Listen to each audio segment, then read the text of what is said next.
E é isso que Deus queria, que houvesse esse encontro, essa adoração. Mas eles fizeram disso um mero costume, não só no deserto, mas depois também, quando entraram na terra prometida e tiveram os seus juízes. Quando entraram na terra prometida e tiveram os seus juízes, nós vemos Josué e Caleb, foram os únicos dois que entraram, né? E lá eles construíram novamente os tabernáculos, que ficava na cidade de Siló, e nesse tabernáculo eles adoravam a Deus. Mas vemos, já no período dos juízes, eles desobedecendo e adorando a outros deuses. Adoravam a Astarote, adoravam a Baal, adoravam a Milcom, adoravam a Dagon, que eram os deuses das nações vizinhas. E Deus havia dito para eles que quando eles entrassem na terra de Canaã, não deveriam poupar ninguém, deveriam conquistar toda a terra e não fazer acordo com eles, porque eles adoravam outros deuses, e em adorando outros deuses, misturariam com o povo de Israel, e ao invés deles ser uma nação influenciadora, que influenciasse os cananeus a adorar o Deus Jeová, eles acabaram sendo influenciados pelos cananeus e adorando a outros deuses.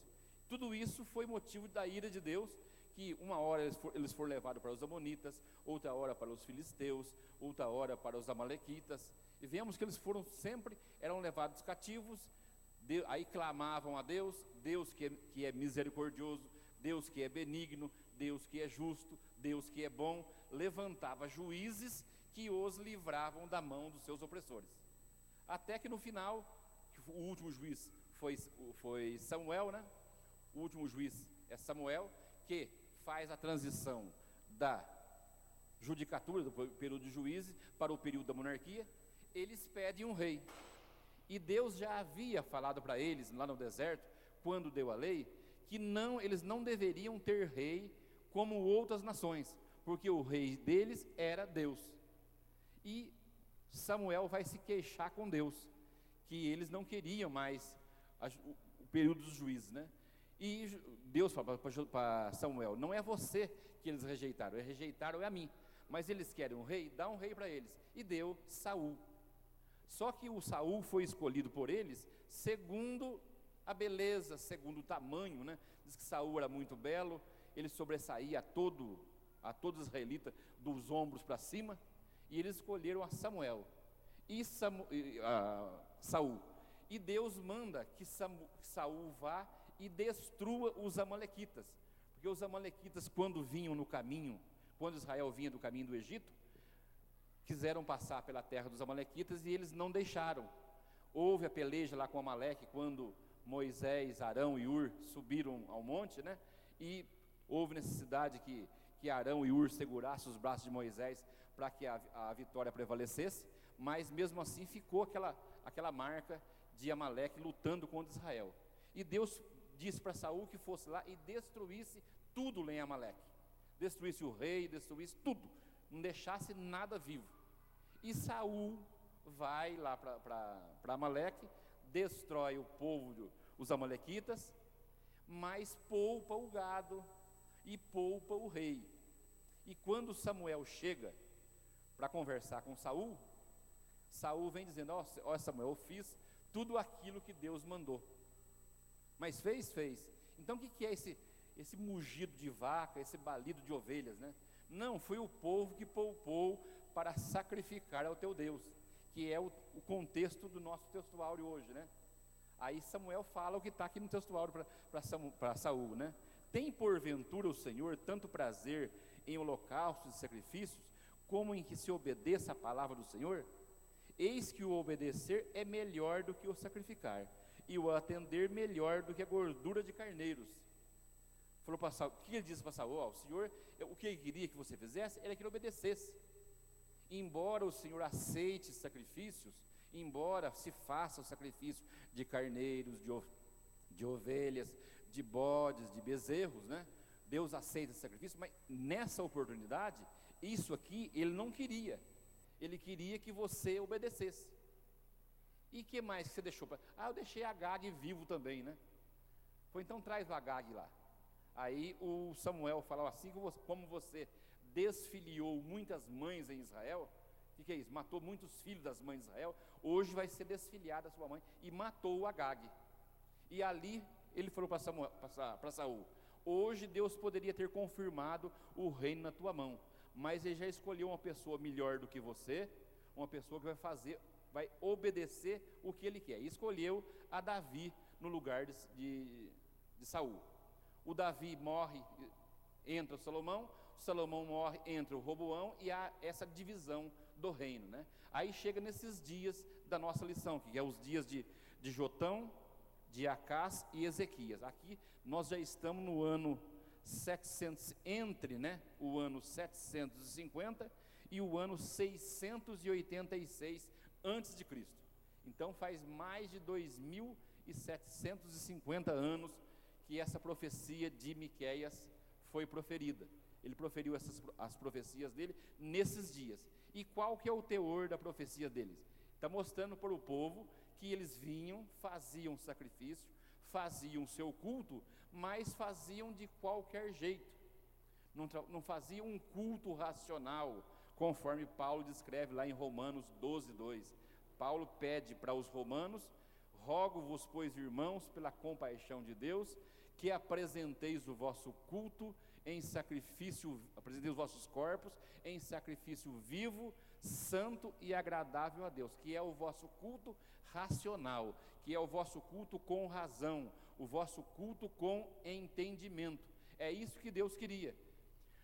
Nos dias de Jesus, esses sacrifícios também eram feitos, mas nós vemos lá Jesus chegando certa feita no templo e vendo na porta do templo aqueles cambistas. O que o judeu fazia? O judeu era para ele trazer da sua casa um cordeiro ou uma ovelha ou um bezerro, que seria de um ano, sem mancha, sem defeito, e trazia e sacrificava no templo como forma de adoração a Deus. Essa era a adoração do judeu. E ali, esse sacrifício era recebido quando aquela gordura, aquele carneiro ou aquele animal era queimado ali no altar do sacrifício. Aquela fumaça subia até as narinas de Deus e Deus aceitava aquele sacrifício. Mas o pessoal começou a entender que aquilo ali era simplesmente um rito, era simplesmente algo que eles tinham que fazer por obrigação. Então ele saía de casa, não trazia o seu animal e chegava na porta do templo, comprava um bezerro que estava ali, comprava pombinho que estava ali, comprava rolinha que estava ali. Tinha ali os que vendiam, né? Aí quando Jesus chega no templo e vê isso, e vê os mercadores, né, os cambistas, que faziam a troca do dinheiro, porque tinha que ser o dinheiro do templo, né, o dinheiro que entrava no templo, não era o dinheiro comum, tinha que ser o dinheiro específico do templo.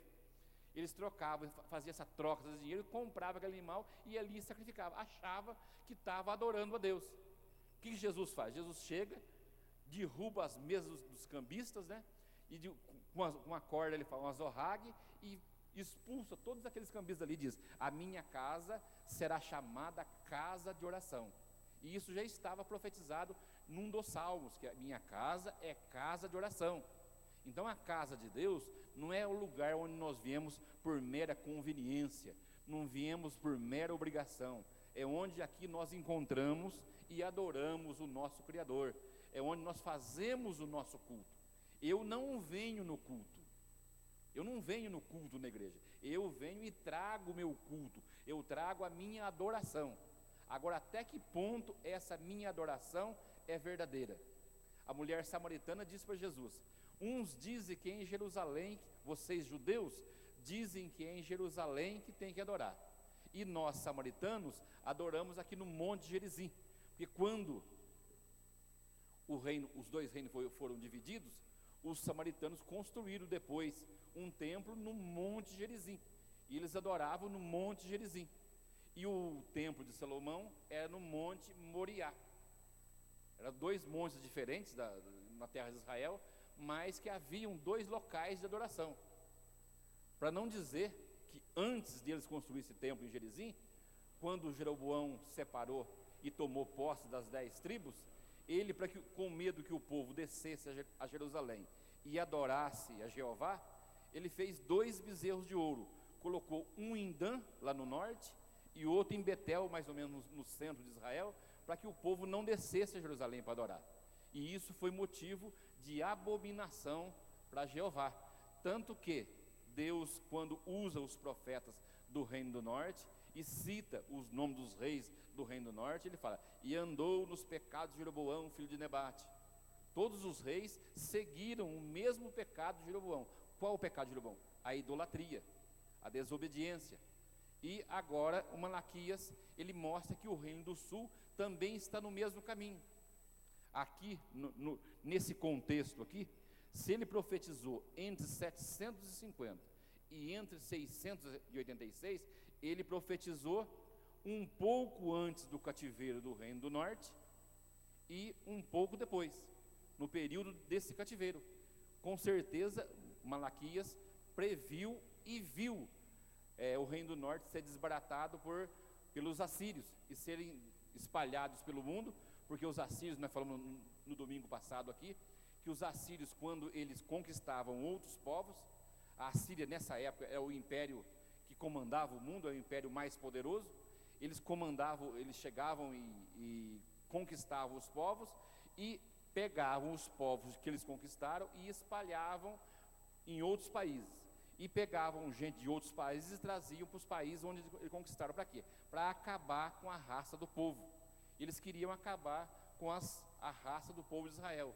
E aparentemente eles conseguiram, né? Por quê? Porque as 10 tribos se espalharam e até hoje estão espalhadas. Mas o reino do sul, cuja capital era Jerusalém, ali tinha a promessa da vinda do Salvador, que eu já disse no início, lá da semente da mulher. Os assírios tentaram destruir a capital de Jerusalém e levar cativo os judeus, também os descendentes de Judá e de Benjamim, levaram cativo e fazer a mesma coisa, mas Deus não deixou. Isso foi nos dias de Ezequias.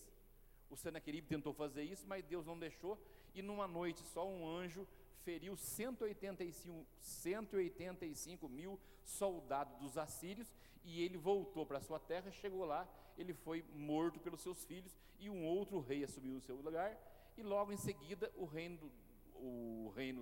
império assírio caiu sob o reino de Babilônia, e em 606 Babilônia veio, Nabucodonosor veio e levou cativo o reino do sul, Judá e Benjamim.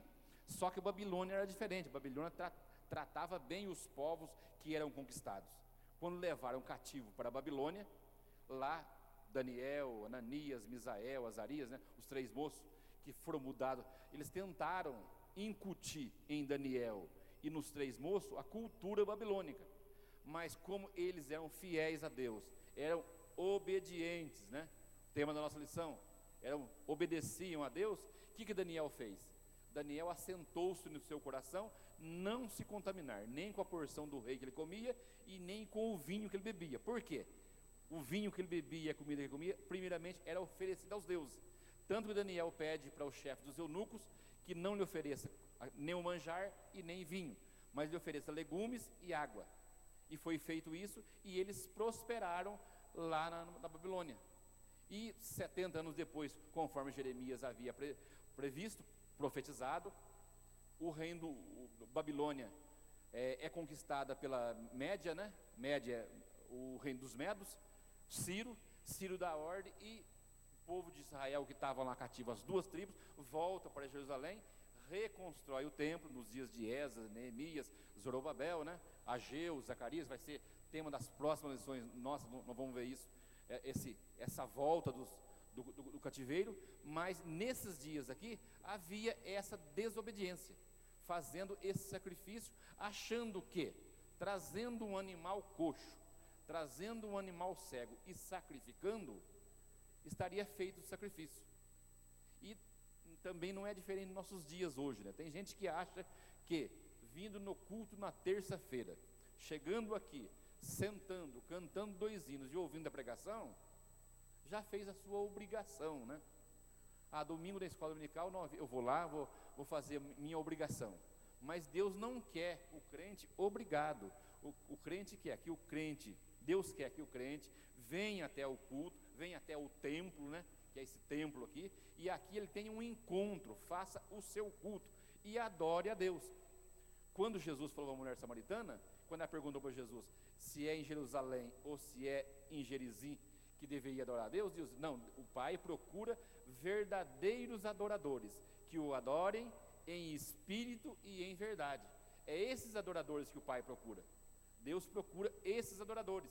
Deus quer no templo essas pessoas que estejam adorando e exaltando o seu nome, e que lá fora sejam testemunhas vivas desse trabalho que Deus faz.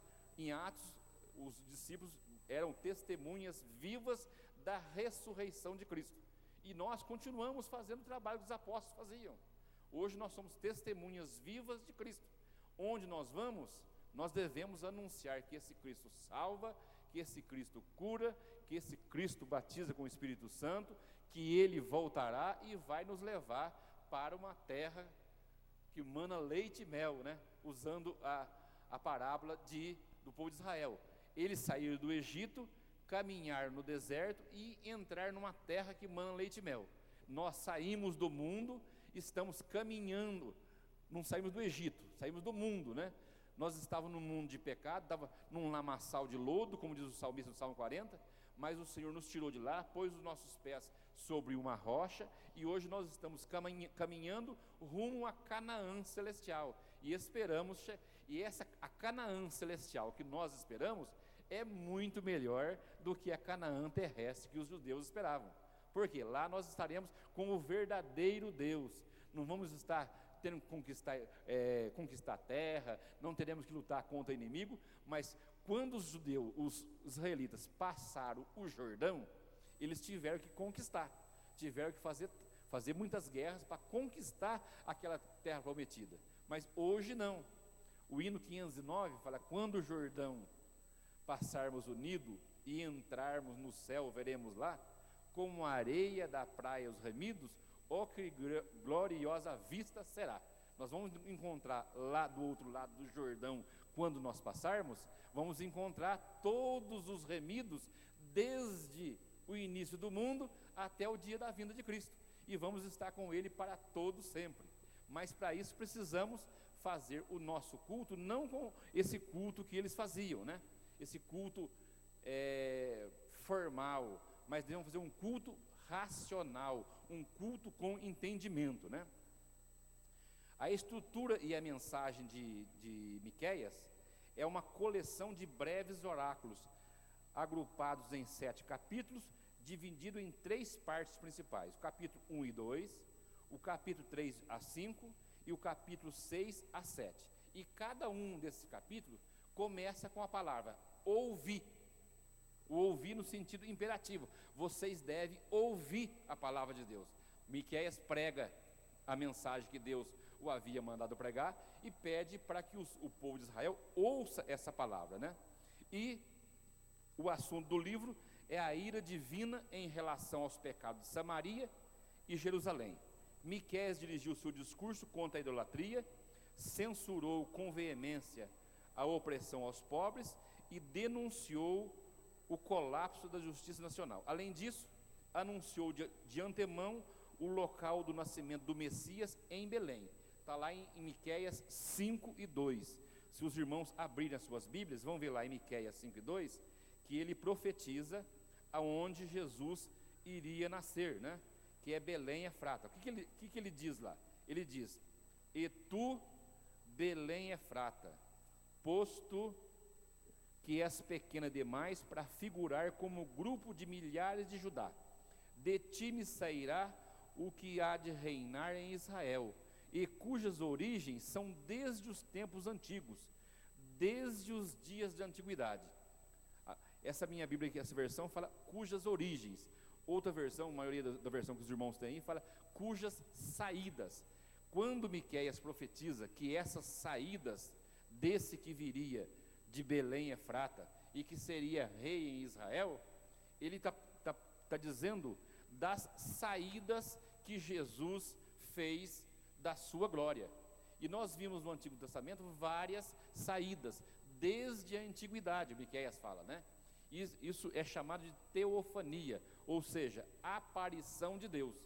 Toda vez que nós vemos no Antigo Testamento, e o anjo do Senhor apareceu apareceu para Gideão, apareceu para Manoá, apareceu para Abraão. Esse anjo do Senhor era o Jesus Cristo na sua pré-encarnação. É uma teofania, que é uma aparição de Deus. Então Jesus apareceu na figura de um anjo para Abraão, para Manoá, para Gideão, né? Para várias pessoas no Antigo Testamento. E o Miqueias profetiza dizendo que esse que iria reinar em Israel, lá em Belém, que nasceria lá em Belém Efrata, porque existe duas Belém, uma Belém mais no norte, e essa Belém Efrata é a Belém de onde era Davi.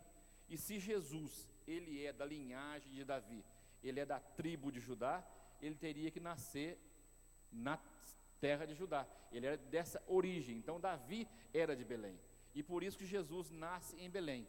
Mas nos mesmos dias de Miqueias, Isaías é contemporâneo de Miqueias. Eles profetizaram mais ou menos no mesmo período.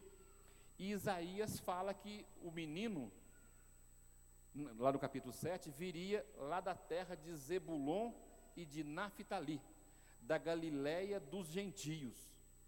E como conciliar que o menino viria, o rei que o povo de Israel esperava, viria da Galileia dos gentios, e depois, nos mesmos dias, Miqueias fala que ele viria de Belém, né? Mas aí nós vemos que a palavra de Deus, Jesus disse que passará o céu e a terra, mas as minhas palavras não hão de passar, não ficará nem um jota, nem um tio sem cumprir. Então, se eles profetizaram, tinha que se cumprir, mas cumprir como? Duas profecias diferentes, uma que ele viria da Galileia dos gentios, e outra que ele viria de Belém de Judá. E Deus faz isso de uma forma tão maravilhosa, usando um imperador romano, o imperador Augusto.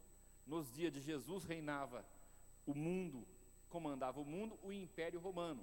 Quem governava o setor de Israel era Tibério, né? Tibério era o governador da Judéia. Herodes reinava ali na região onde Jesus nasceu, em Jerusalém. Ele era um procurador romano, ele reinava como se fosse um regente a pedido de Roma, sobre as ordens de Roma, mas quem mandava no mundo era Roma, o imperador Augusto. E Augusto, ele expede um decreto que, naqueles dias, todo o pessoal do seu império deveriam se recensear, deveriam alistar-se no local da sua família, no local dos seus ancestrais. E José e Maria moravam lá na Galileia, lá em Nazaré. E eles estão lá, e Maria está grávida nos dias de dar à luz. E os dois descem para Belém, para se alistar em Belém, porque eles eram da família de Davi. E quando eles descem para Belém, para se alistar, Maria tem dores de parto e nasce o menino, que é o Jesus. Nasceu lá numa manjedoura, que não tinha tanta gente em Belém naqueles dias para se alistar, que diz a Bíblia que não havia lugar para eles na estalagem, não tinha pensão, não tinha nenhuma estalagem que pudesse abrigá-los. Aí Maria vai lá num coxo de animal, num curral, e lá dá à luz aquele que seria o Salvador do mundo, cumprindo essa profecia de Miqueias. E o próprio Jeremias também, que ele é posterior a Miqueias, ele já está profetizando nos dias do cativeiro babilônio, um pouco antes de 606, ele também fala, lá em Jeremias 23:6, ele fala que Miqueias já havia profetizado que Jerusalém, que Sião, ou Jerusalém, será lavrada como um campo. Jerusalém se tornará em um montão de ruínas, e o monte do templo será coberto de mato. Miqueias 3:12 profetiza isso, essa destruição de Jerusalém e a destruição de onde estaria o templo. E o Jeremias, nos dias dele, ele profetiza: estou profetizando que vocês vão ser levados cativo. E dias atrás, 100 e poucos anos atrás, Miqueias já profetizou isso. E eu estou mostrando para vocês que essa profecia tem que se cumprir, e vocês não desçam para o Egito. Os irmãos veem como Deus vela pela sua palavra para cumprir. Deus havia prometido, profetizado através de Miqueias, que o monte de Jerusalém, a cidade de Jerusalém, seria um canto de mato, um montão de ruínas, e realmente aconteceu isso. E depois, posteriormente, lá no ano 70 também, Jesus falando com seus discípulos, vendo o templo, ele disse para os discípulos que aquele templo ali não ficaria pedra sobre pedra que não seria derribada, que Jerusalém seria destruída, que Jerusalém seria pisada pelos gentios. E no ano 70, o imperador Tito veio e destruiu Jerusalém e destruiu o templo, e que até hoje ainda não foi construído. Jerusalém foi reconstruída, a cidade, né? Hoje o mundo não considera Jerusalém como sendo uma cidade de Israel, porque Jerusalém está na faixa de Gaza, é um território palestino hoje, e a capital de Jerusalém, de Israel, hoje é Tel Aviv, não é Jerusalém. É Jerusalém no contexto bíblico, mas no contexto político é Tel Aviv. Por quê? O mundo não reconhece Jerusalém como pertencente a Israel, mas Deus prometeu para Israel que Jerusalém será a capital do mundo e dali vai sair a lei. Inclusive isso está em Malaquias 4. Se os irmãos lerem na Malaquias 4, é a mesma profecia de Isaías 2, que no monte do Senhor, e vão transformar suas espadas em enxadas, né? Mostrando para isso que vai acabar a guerra, que vai extinguir a guerra, vai haver paz. Mas quando isso? No milênio, que é profecia para ainda ser cumprida. Se essas profecias de Jeremias e de Miqueias no tocante a Jerusalém já foram cumpridas, a profecia de Jesus com relação ao ano 70 já foram cumpridas, o que nós devemos esperar? Que realmente essa profecia de Miqueias 4 ou de Isaías 2, ela ainda vai ser cumprida, e com certeza nós não veremos esse cumprimento. Por quê? Quando isso acontecer, nós como igreja já estaremos arrebatados e reinando com o Senhor. Nós estaremos numa nova dimensão. Então é glorioso esperar o cumprimento dessa profecia. Nós vamos ver o cumprimento dessa profecia de Miqueias 4 somente numa dimensão espiritual, quando nós estivermos descendo com Cristo, e Ele vai reinar em Jerusalém durante 1000 anos, e vai ser 1000 anos de paz, vai ser 1000 anos de bonança, de realmente aquele reinado que Ele queria fazer com o povo de Israel, mas o povo de Israel rejeitou e não quiseram, né? Mas Ele vai reinar, porque tem a promessa que quando Deus dividiu o reino lá, que da tribo de Davi, da linhagem de Davi reinaria eternamente. Quem vai reinar eternamente na linhagem de Davi? Jesus, o nosso Salvador, que é da linhagem de Davi. Se nós olharmos as duas genealogias, tanto a de Mateus quanto a de Lucas, nós vamos ver que Jesus, tanto da genealogia do lado do pai José, como do lado da mãe Maria, passam por Davi. Só que a de Mateus, passa por Davi e chega em Abraão, mostrando que Jesus é da linhagem real, da linhagem israelita, de onde viria a lei, de onde viria o Rei dos Reis e Senhor dos Senhores. E a linhagem de Lucas, mostrando que Jesus é homem, passa por Davi, né? Passa por Davi, mas morre em Adão. Enos de Sete, Sete de Adão e Adão de Deus, mostrando Jesus como homem. Então, tudo isso literalmente irá se cumprir. No ponto 3 da nossa lição, fala da obediência divina. Essa obediência, nós vemos que é um termo hebraico, Shema, né, que está lá em Deuteronômio 6 e 4, que é o princípio da lei de Moisés. Ouve Israel, o Senhor nosso Deus, Ele é o único Senhor. E começa ali a dar os mandamentos, dar os rituais que eles deveriam seguir, os rituais que eles deveriam prescrever, os rituais que deveriam obedecer, para que eles fossem bem. 28 de Deuteronômio, e há de ser que se obedecerdes atentamente, ouvirdes a voz do Senhor teu Deus, todas essas bênçãos te seguirão. Bendito serás na cidade, bendito serás no campo. Então, essa obediência está atrelada com a bênção de Israel. Como Israel não obedeceu, eles hoje estão na cegueira espiritual, não têm a bênção de Jeová. Só vão ter a bênção no momento que no milênio eles reconhecerem a Jesus como o Rei dos Reis e Senhor dos Senhores, como aquele que eles o traspassaram.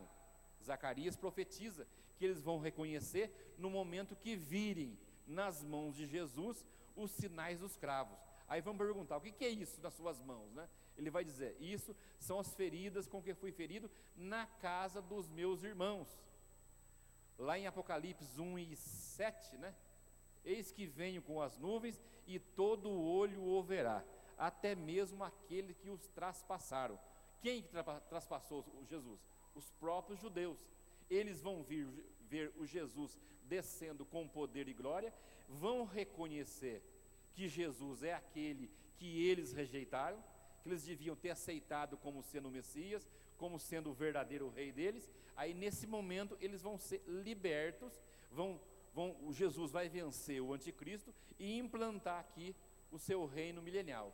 Só que nós que estivermos salvos, né, todos aqueles que hoje obedecem essa palavra, que não faz um culto meramente mecânico, mas que o adoram em espírito e em verdade, obedece os seus mandamentos, obedece tudo o que Deus nos prescreveu que nós obedecêssemos a sua palavra, que em guardar os seus mandamentos há prazer, diz o salmista. Ele fala que ele foi afligido para que ele guardasse os seus estatutos. Então muitas vezes o crente padece, o crente fala, eu estou passando pelo vale, né? Mas muitas vezes esse vale, essa prova, é para trazer ele para o caminho que Deus quer que ele venha.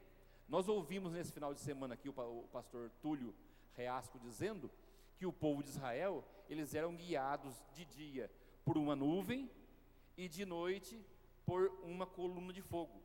Eles tinham que estar embaixo da nuvem e embaixo da coluna de fogo.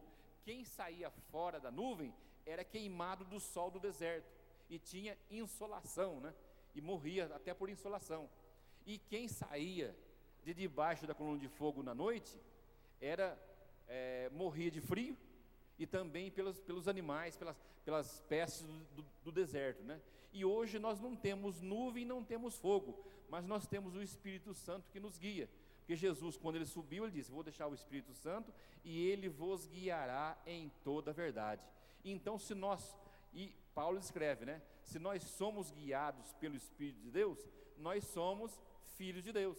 Então se nós somos guiados pelo Espírito Santo e não saímos desse caminho e obedecemos a direção que o Espírito Santo nos dá, nós só temos bênção a receber. O crente tem essa promessa, e essa promessa é para se cumprir na vida de cada um de nós. Essa promessa de obedecermos os seus mandamentos e sermos guardados da tribulação do mundo.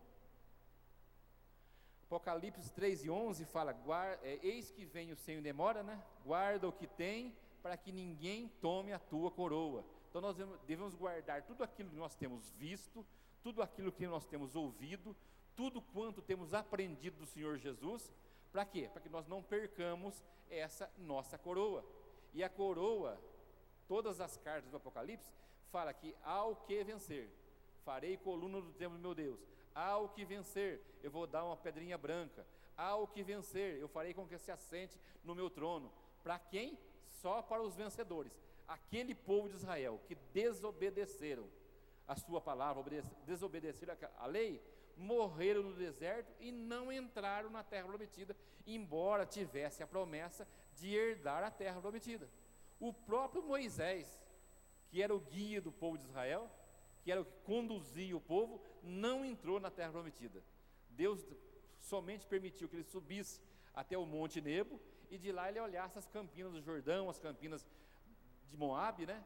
E visse ali, essa terra que eu prometi que ia herdar, mas você foi infiel. Você desobedeceu a minha voz lá no deserto, quando eu mandei que você falasse a rocha e você feriu a rocha. O próprio Moisés, por desobediência, não entrou na terra prometida. Somente entrou 2, Josué e Calebe. Por quê? Porque obedeceram e foram fiéis àquilo que Deus havia prometido. Viram gigantes, mas falaram, não, o Deus vai se agradar de nós e vai colocar nós naquela terra. E eles entraram, mas nem Moisés, nem Arão, que era sumo sacerdote, nem os levitas que faziam o culto, entraram na terra prometida. Então essa obediência tem que ser obedecida à risca, né? vemos também a desobediência das nações, porque o Senhor, Ele não é um Deus limitado a 4 paredes. Ele disse para os seus discípulos que fossem por todo o mundo e pregassem o Evangelho a todas a criatura. Disse que eles deviam ir a todas as nações, começando por Jerusalém. De Jerusalém eles partiram. Vemos lá em Atos, quando nós lemos o livro de Atos, vemos o Evangelho sendo propagado. Atos 13 começa ali, Deus enviando Barnabé e Saulo para evangelizar aquele mundo da época. E nós vemos, quem fez essa viagem agora para Israel recentemente, pastor Jonas foi, não sei se aqui tem alguém que foi, que acho que não tem ninguém que foi, né? Mas viram lá na região da Turquia, onde eram aquelas 7 igrejas da Ásia, que hoje é ruína. Por quê? Embora tivessem promessa de vencedor, não obedeceram. Hoje o cristianismo na Europa é uma pequena porcentagem. Eu não vou dizer aqui a porcentagem, porque eu não tenho certeza quanto que é, mas é uma pequena porcentagem. Muitos dos templos que existiam na Europa, hoje são supermercados, são cinemas, são casas de espetáculo, templos que eram templos suntuosos. Templo de Jerusalém, hoje destruído, não tem nada. Tem promessa de reconstrução de um novo templo, onde o Messias vai chegar, se assentar e reinar direto de Jerusalém.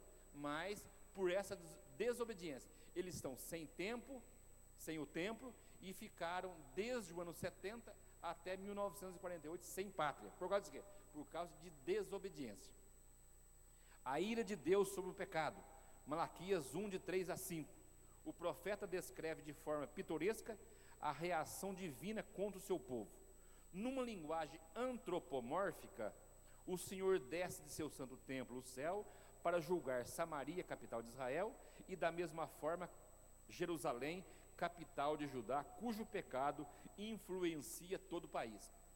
O que o comentarista fala aqui? Ele fala de uma linguagem antropomórfica. O que é isso?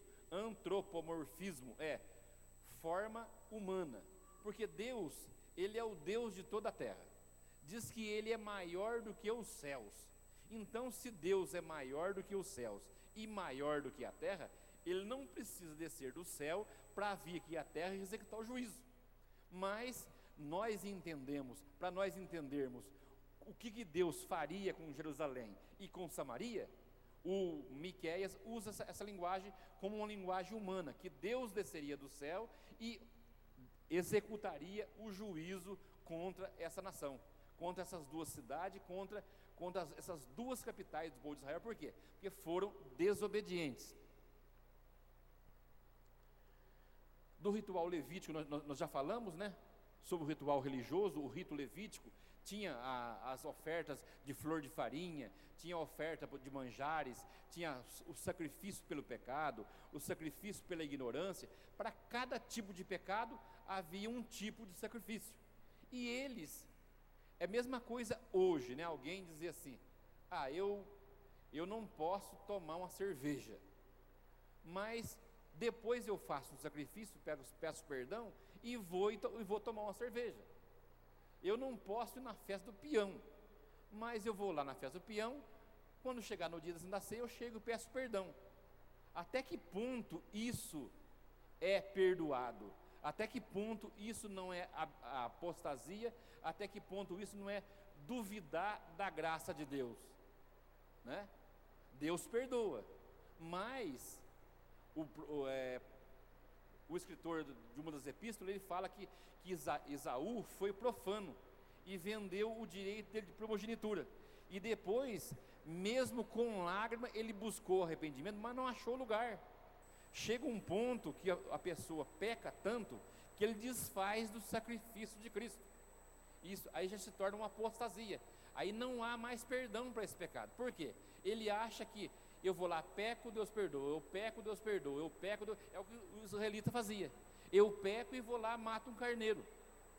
Eu peco e vou lá, mato 2 pombinhos. Eu peco e vou lá e sacrifico um novilho. E ao ponto de chegar depois, jamais na apostasia verdadeira mesmo, sacrificar novilho cego, novilho coxo, novilho manco. E Miqueias mostra essa realidade. Por quê? Será que Deus tem prazer? Como que eu vou apresentar ao Senhor, né? Como me inclinarei ante o Deus Altíssimo? Virei perante Ele com holocausto, com bezerros de um ano? É isso que eu tenho que fazer? Agradar-se-á ao Senhor de milhares de carneiro, de 10.000 ribeiros de azeite? Darei o meu primogênito pela minha transgressão. Olha a que ponto chegou a apostasia do povo de Israel. Deus, na lei de Moisés, proibiu que os israelitas fizessem sacrifícios humanos, mas os pagãos, os cananeus, faziam sacrifícios de seus filhos. Pegavam os seus filhos, colocavam no fogo e ofereciam os seus filhos a Deus. Igual hoje a gente ouve falar, eu nunca vi, né? Mas a gente vê falar aí pela mídia, pelo jornal, né? Que muita gente sacrifica seus filhos na macumbaria, oferece o sangue lá para Exu, para os deuses do candomblé, para os deuses da macumbaria, e oferece como sendo uma forma de conseguir algo, né? Como conseguir aplacar a ira dos deuses. Os israelitas que tinham a lei de Moisés, e lá era proibido oferecer os seus filhos, eles chegam a perguntar: o que eu faço agora para Jeová me aceitar, né? O que eu faço para agradar a Deus? Eu vou dar o meu primogênito pela minha transgressão? Vamos imaginar e falar isso, né? Imagina um crente hoje, né? Falar: Deus não me ouve. E se eu sacrificar o meu filho lá num terreiro, será que Deus vai me ouvir? Não é uma apostasia, não é uma incredulidade, uma desobediência muito grande? O povo de Israel chegou a esse ponto, a querer perguntar aqui nos dias de Malaquias. E nós vimos que Manassés, que foi rei de Israel, ele chegou a sacrificar seus filhos, oferecia os seus filhos a Moloque. E nós já vimos há tempos atrás, no Mensageiro da Paz, esse sacrifício de Moloque, que era um deus que tinha como se fosse tipo de um braseiro, como se fosse uma grelha de churrasqueira, e colocava o filho ali, acendia o fogo, e aquele filho ia queimando ali nos braços daquele Deus. E o escritor dessa mensagem, no nosso Mensageiro da Paz, ele fala de pais que deixam seus filhos na frente de programas profanos, programas promíscuos, em frente da televisão, e a televisão é chamada de babá eletrônica, né? Que acaba educando muito de nossos filhos. E talvez isso não é um sacrifício igual o sacrifício de criança a Moloque? Os pais sacrificavam os seus filhos no fogo, mas hoje muitos pais sacrificam os seus filhos em frente de programas promíscuos. Hoje, quando essa mensagem saiu no Mensageiro da Paz, não tinha as redes sociais, a internet igual está aí hoje, né? E muitas crianças hoje ficam através da internet, e nós temos visto aí, que inclusive semana passada foi aprovada uma lei dos crimes cibernéticos. Por causa de quê? Por causa da pornografia, por causa da pedofilia através da internet. E muitas dessas crianças são aliciadas por pedófilos através da internet. Isso não é sacrificar o seu filho a um outro Deus? Então nós devemos tomar muito cuidado com o que os nossos filhos vê, com o que os nossos filhos fazem, quando nós não estamos perto, né? Aí no versículo 8 ele termina dizendo: ele declarou, ó homem, o que é bom, e o que é que o Senhor pede de ti, senão que pratiques a justiça, ames a beneficência e andes humildemente com o teu Deus. É isso que Deus quer de nós. E o próprio Jesus também, quem leu aqui a leitura diária da nossa lição, na lição de sexta-feira, diz que o dízimo não substitui a piedade, porque Jesus fala com os fariseus que eles dizimavam tudo, eles davam dízimo de tudo, do endro, do hortelã, do cominho, mas desprezavam a misericórdia, o juízo e a fé. Então, muitas vezes a pessoa hoje faz o seu culto, traz o seu dízimo, né? Igual os fariseus traziam, traz a sua oferta, traz a sua oferenda, traz a sua adoração a Deus, mas esquece de seguir misericórdia, justiça e o juízo. O que Jesus diz? Vocês deviam fazer aquilo, deveriam realmente dizimar tudo que vocês dizimam, mas não desprezar essas coisas. Então é isso, em suma, é isso que Malaquias ele traz na sua profecia. Que siga o quê? Que ames a beneficência, andes humildemente com o teu Deus e pratiques a justiça. E essa justiça, a justiça de Deus, é uma justiça que Deus é amor, mas o seu grande amor, ele não ofende os seus atos de justiça. Quando Deus pratica a justiça, quando Deus mandava que destruísse os cananeus, aquilo ali era um ato de amor. Por quê? Se o povo de Israel não destruísse os cananeus influenciariam o povo de Israel no seu culto, na desobediência a Deus. Foi o que realmente aconteceu. Não destruíram, houve a mistura, houve a desobediência e foram destruídos. E foram destruídos por quê? O meu povo foi destruído porque faltou conhecimento, faltou conhecer a esse Deus. Mas o profeta diz: conheçamos e prossigamos em conhecer ao Senhor. Você que está aqui nesta noite, todos nós que saímos nesse feriado para estarmos aqui essa noite, não para ouvir o irmão Silas, mas para vir para prestar o seu culto a Deus, para que realmente Deus fale conosco, para que Deus nos mostre o caminho. Então, aprendemos que hoje, qual que é a essência? A obediência à sua palavra. E se nós obedecermos à palavra de Deus, nós seremos felizes e seremos abençoados e herdaremos aquilo que o povo de Israel não herdou, né? Eles não conseguiram herdar, os que saíram do Egito de 20 anos para cima, não conseguiram herdar a promessa que era a terra prometida. E nós temos prometido para nós uma vida eterna gloriosa, uma vida eterna. Irmão Samuel cantou aqui, né? Que no céu o luto é banido, no céu não entra pecado, no céu não vai passar enterro, né?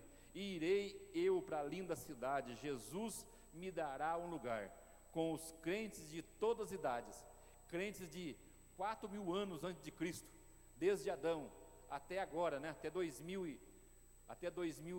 Até 20 de novembro de 2012, se Jesus voltar hoje. E se Jesus não voltar, tantos quantos mais ainda aceitarem esse Jesus como Salvador e reconhecer e obedecer a sua palavra, nós estaremos com todos esses, com todos aqueles que obedeceram, num gozo sem fim, um gozo indizível, que não temos palavra para dizer, né? Agradeço os irmãos, a atenção de todos os irmãos, e no domingo, não percam o culto de domingo, que nós estaremos aqui domingo que vem, se Deus quiser, se Deus assim permitir, a nossa lição 8, com Naum, o limite da tolerância divina. Nós vamos estudar essa lição tão maravilhosa sobre Naum. Na semana passada estudamos que Jonas havia profetizado a destruição de Nínive, mas eles se arrependeram, obedeceram a palavra de Jonas, né, que Jonas havia pregado, creram na palavra de Jonas, e Deus livrou eles da destruição naqueles dias. Mas agora, na lição do domingo que vem, nós vamos ver Naum profetizando que Nínive realmente seria destruída. O que aconteceu? Deus somente retardou um pouco essa destruição de Nínive, né? Então, agradecemos os irmãos, vamos ficar de pé, pastor Joel orando, nos abençoando. Não esqueçam, quinta-feira o culto da vitória, domingo a nossa escola dominical, e que Deus abençoe a todos os irmãos, e que os irmãos continuem nesse propósito de cultuar a Deus, não com um culto meramente ritualista, meramente formal, mas um culto racional, um culto com entendimento. Oremos, irmão. Maravilhoso Deus, nosso Pai que está nos céus, te rendemos graças, Senhor, pela palavra que temos ouvido concernente à obediência. Meu Deus, meu Pai, que possamos a cada dia obedecer a Tua palavra como regra de fé e prática para a nossa vida. Senhor, agora eu te suplico a Tua bênção em favor de cada um dos Teus filhos que agora vão regressar aos seus lares. Leva debaixo da Tua mão poderosa, guardando, dando a Tua divina proteção, cuidando de cada um dos Teus filhos. Fica conosco, Senhor, pelo amor do Teu Filho, eu te peço e te agradeço agora e para sempre.